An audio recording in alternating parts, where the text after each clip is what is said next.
कि मध्य प्रदेश में ओबीसी महासभा, जैस भीम आर्मी, तमाम संगठन ओबीसी एसटी के जातिगत जनगणना, ओबीसी आरक्षण के मुद्दे को लेकर लगातार आंदोलन कर रहे थे और इस डर से आरएसएस ने एक पाखंडी को आपके सामने भेजा और इसकी तमाम प्रकार की जो झूठ की विद्याएं हैं जो दिखाने का प्रयास किया। मैं ऐसी कई कहानियां आपको बता दूं इनकी जो इन्होंने किया।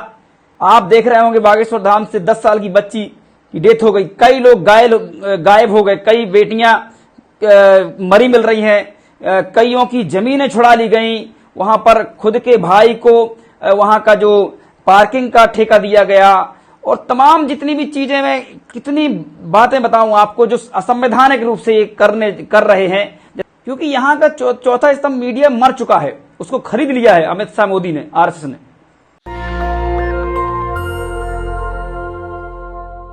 साथियों नमस्कार, मैं महेंद्र सिंह लोधी, ओबीसी महासभा राष्ट्रीय कोर कमेटी सदस्य। जैसा कि आप सभी जानते हैं कि 11 फरवरी को गढ़ा बागेश्वर छतरपुर में अहिरवार समाज के मंडप में जाकर धीरेन्द्र शास्त्री के भाई सालिकराम गर्ग ने जो आतंक उत्पात मचाया था, जिससे पूरा वहां का समाज दहशत में था। इसलिए आज भीम आर्मी, ओबीसी महासभा एवं तमाम अन्य संगठन जो ओबीसी एसटी समाज से ताल्लुक रखते हैं, वो आज गढ़ा उस परिवार से मिलने गए थे जिसके साथ प्रताड़ना की गई थी, मारपीट की गई, बंदूक ले जाके जो उत्पात मचाया था। तो सभी ओबीसी महासभा के साथियों ने, भीम आर्मी के साथियों ने और अन्य सभी लोगों ने मिलकर ये डिसाइड किया है कि हम 4 मार्च को छतरपुर की धरती पर संयुक्त रूप से ओबीसी महासभा, भीम आर्मी, जैस एवं अन्य जो संगठन जो सपोर्ट करना चाहते हैं इस मूवमेंट को, सभी मिलकर एक महा आंदोलन करेंगे। क्योंकि छतरपुर में जिस प्रकार से जातिवाद चल रहा है, एसपी सचिन शर्मा, बीडी शर्मा सांसद हैं, प्रदेश अध्यक्ष हैं मध्य प्रदेश के, वो अरविंद पटेरिया बीजेपी के अध्यक्ष हैं और तमाम जितने भी जगह हैं छतरपुर में सब मनुवादी सिस्टम से भरी पड़ी हैं। ये लोग जब भी ओबीसी एसटी के साथ कुछ होता है तो लेट लपीट करते हैं और जैसे ही अगर कोई ओबीसी एसटी का कुछ गलत करता है तो फौरन कार्रवाई करते हैं। इसके कई साक्ष्य हमारे पास हैं, जैसे कि कोई भी गलत करे, गलत तो होना ही नहीं चाहिए, पर अगर गलती की है, जैसे कि मान लो रविदास जयंती पर एक कुर्मी समाज के व्यक्ति ने एक बंदूक लहराने का काम किया था, तो शिकायत जब की गई तो तत्परता से कार्रवाई की गई थी। लेकिन विचार करिए कि सचिन शर्मा जो जातिवादी खेल खेल रहे हैं कि अभी तक सालिकराम गर्ग, जो धीरेन्द्र गर्ग, जो बागेश्वर धाम के माध्यम से जो हिंदू की आड़ लेकर अपने भाई को गुंडा बनाने का जो तैयारी चल रही थी, आपको वो हिंदू राष्ट्र की बात कर रहे थे और सालिकराम गर्ग को गुंडा बना रहे थे उस हिंदू राष्ट्र की आड़ में लेकर। क्योंकि अरे मैं कहना चाहता हूं इस माध्यम से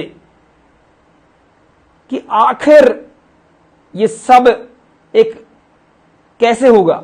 ये सब इसलिए हुआ क्योंकि ये सब मिले हुए हैं, आरएसएस, बीजेपी, कांग्रेस और सारे मनुवादी लोग मिलकर ये खेल इसलिए खेल रहे थे क्योंकि मध्य प्रदेश में ओबीसी महासभा, जैस भीम आर्मी, तमाम संगठन ओबीसी एसटी के जातिगत जनगणना, ओबीसी आरक्षण के मुद्दे को लेकर लगातार आंदोलन कर रहे थे और इस डर से आरएसएस ने एक पाखंडी को आपके सामने भेजा और इसकी तमाम प्रकार की जो झूठ की विद्याएं हैं जो दिखाने का प्रयास किया।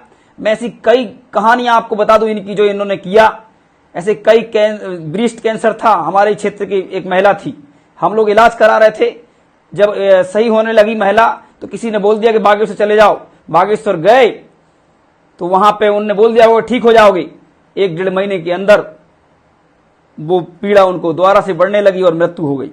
आप देख रहे होंगे बागेश्वर धाम से 10 साल की बच्ची की डेथ हो गई, कई लोग गायब हो गए, कई बेटियां मरी मिल रही हैं, कईयों की जमीनें छुड़ा ली गई, वहां पर खुद के भाई को वहां का जो पार्किंग का ठेका दिया गया, और तमाम जितनी भी चीजें, मैं कितनी बातें बताऊं आपको जो असंवैधानिक रूप से कर रहे हैं, जैसे कि भाव खिलाना, बाल खोल देना महिलाओं को, और तमाम प्रकार की जो चीजें हैं। क्योंकि संविधान देखिए मूल भावना इसकी थी वैज्ञानिक दृष्टिकोण से हमें आगे बढ़ना, पर ये इस युग में ले जाना चाहते हैं कि जहां सिर्फ और सिर्फ मनुवादी ब्राह्मणवादी सोच आगे बढ़े। आप सोचिए कितना ब्राह्मणवाद है कि सालिक राम गर्ग को अभी तक अरेस्ट नहीं किया गया, क्योंकि गृह मंत्री नरोत्तम मिश्रा है मध्य प्रदेश में बीजेपी से, आरएसएस के जो ये लोग हैं। आप इनकी सोच देखिए, अगर इसी में अगर कोई अहरवार होता, कोई प्रजापति, लोधी, यादव, कोई भी मतलब ओबीसी वर्ग, एसटी वर्ग की अगर समाज के लोग होते,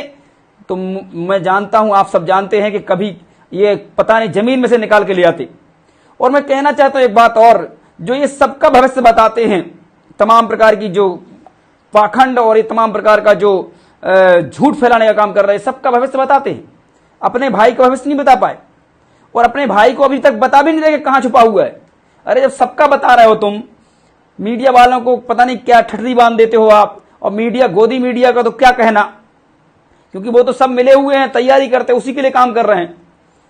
2 कौड़ी की पत्रकारिता है, शर्म आना चाहिए। इसीलिए हमारा देश का कम से कम 134 नंबर पे बता रहे हैं कि हमारे यहाँ की मीडिया का नाम है, इसमें आता है सूचकांक में, क्योंकि यहाँ का चौथा स्तंभ मीडिया मर चुका है, उसको खरीद लिया है अमित शाह, मोदी ने, आरएसएस ने।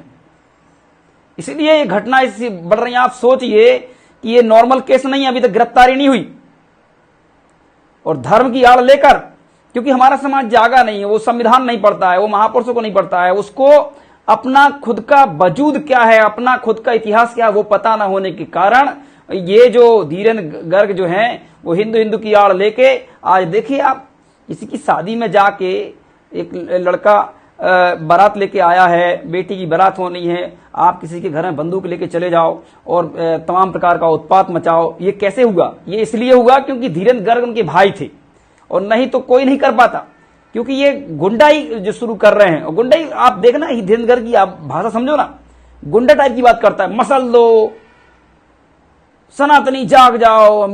अरे क्या है यार, वो ये तो आतंकवादी टाइप की भाषा है।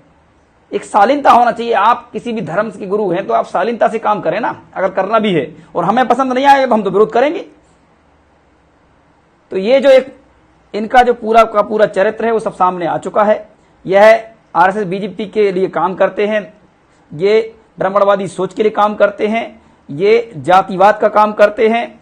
इसलिए मैं तमाम सभी साथियों से अपील करता हूं कि 4 तारीख छतरपुर आप सभी कूच करें, पूरे देश के लोग, क्योंकि ये छोटा केस नहीं है। इस व्यक्ति ने झूठ, पाखंड और हिंदू करके उसकी आड़ लेकर यहां तक पहुंच गया कि आप देखिए, आपके घरों में घुस के ये बंदूक और नशा करके उत्पात मचा रहा है। ऐसे ही ये हिंदू राष्ट्र बना के पूरे देश के अंदर एसटी ओबीसी के घरों में जाके उत्पात मचाने का काम करेंगे, क्योंकि उसमें आपको कोई अधिकार नहीं होगा। ये संविधान की मूल भावनाओं को खत्म करना चाहते हैं। ये वैज्ञानिक सोच जो डेवलप हो रही देश में, उसको खत्म करना चाहते हैं। जो बहुजन, एक बड़ा वर्ग जो जाग रहा है अपने हक अधिकारों के लिए, संवैधानिक व्यवस्थाओं में जो व्यवस्थाएं हैं उसके लिए, ये उसके खिलाफ काम करना चाहते हैं। इसलिए जागिए ओबीसी एसटी समाज के सभी साथी। यह संयुक्त रूप से ओबीसी महासभा भीम आर्मी और जैस जो है संगठन है,